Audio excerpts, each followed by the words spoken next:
Lütfü abi merhabalar. Merhaba. Hoş geldiniz. Hoş bulduk. İnşallah iyisiniz. Teşekkür ederiz. Eyvallah. Biz de iyiyiz Siz de abi. iyisiniz. Abi şimdi bir sınav dönemini geride bıraktık yine. Üniversite sınavıydı bu ve tercih dönemine yavaş yavaş giriş yapacağız. Genç adaylara, üniversite tercihinde bulunacak adaylara neler tavsiye edersiniz? Sosyal bilimleri tercih etsinler. Sosyal bilimler tercihi memleketin geleceği. İlginç bir şekilde herkes mühendislik, bilgisayar bilimleri, işte bilişim, teknoloji bu alanlarla ilgili. Genel eğilim de o istikamette. Çünkü biz hani insansız hava araçları yapıyoruz artık. Bir takım teknolojik atılımlar yapıyoruz. Silikon Vadisi'ne benzer işte efendim teşkilatlar, yapılar kurmaya çalışıyoruz. Teknokentler acayip efendim çıktı yukarıya. Şimdi 2071 diye bir tane vizyon filmi çıkmış böyle acayip. Uzaya çıktık, şöyle yaptık, böyle yaptık, ahlaken şöyle bir noktaya geldik, işte din, sosyal bilimler, insanlığın efendim, böyle bir şey yok yani. Materyal gelişme, teknolojik gelişme, sanayi gelişmesi maalesef insanlığın önüne tek hedef olarak konmuş.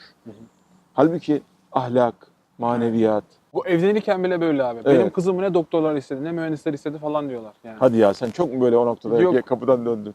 Yok hayır. Yok abi. Emin burayı kesersek çok memnun olurum. Şöyle abi yani hani benim kızımı ne öğretmenler istedi, ne gazeteciler istedi diye bir şey yok. Yani genelde alt meslekler gibi gözüküyor bunlar. Evet, Bir evet. taksiye bindiğiniz zaman bile ne iş yapıyorsun diye soruyor taksici.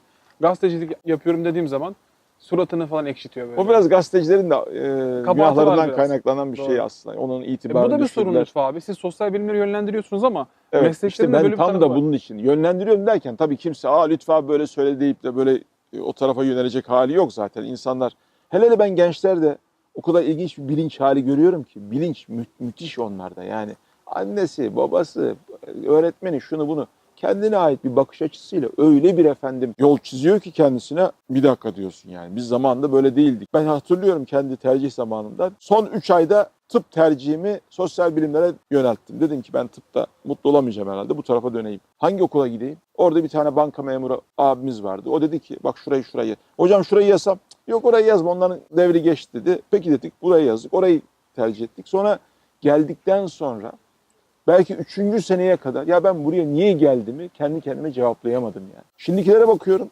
İşte kendilerine göre efendim araştırıyorlar, bakıyorlar. Bir de çok ben merkezli. Hani birileri hani bizler belki bizim neslimiz etrafı için, annesi için, babası için yaşayan Fedakarca yaşıyordu. nesillerdi belki. Evet. Şimdikiler tamamen kendi merkezli, kendisine ait Benim o kararlarım. bakış açısına. Evet, mutlu olabilecek miyim Evet, diye evet. bakıyor. Çok da böyle materyal endeksi bakmıyor ama ilginç bir şekilde de teknolojinin önde olduğu mesleklere yönelik bir şey var.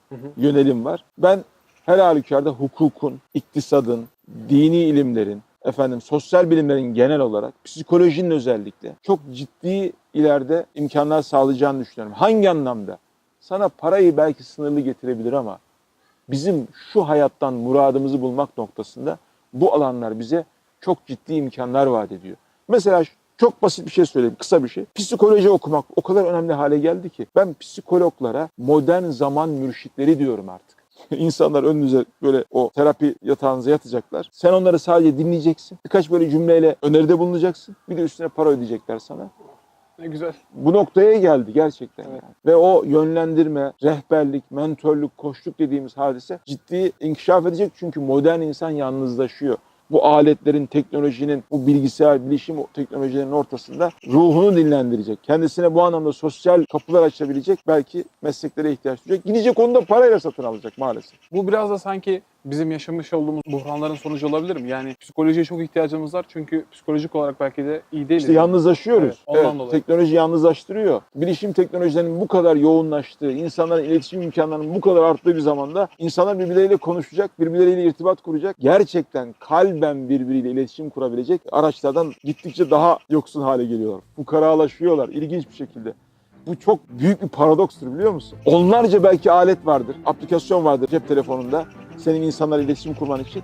Fakat hiç bu kadar kendini yalnız hissetmemişsin. Doğru, Gittikçe haklısınız, böyle haklısınız fukaralaşıyor. abi. Çok O yüzden teşekkür ederim. sosyal bilimler diyorum, tercihlerini sosyal bilimlerden yana yapsınlar. Eğer tercihleri insandan yanaysa hiçbir Sosyal zaman için bilimler. kaybetmeyecekler.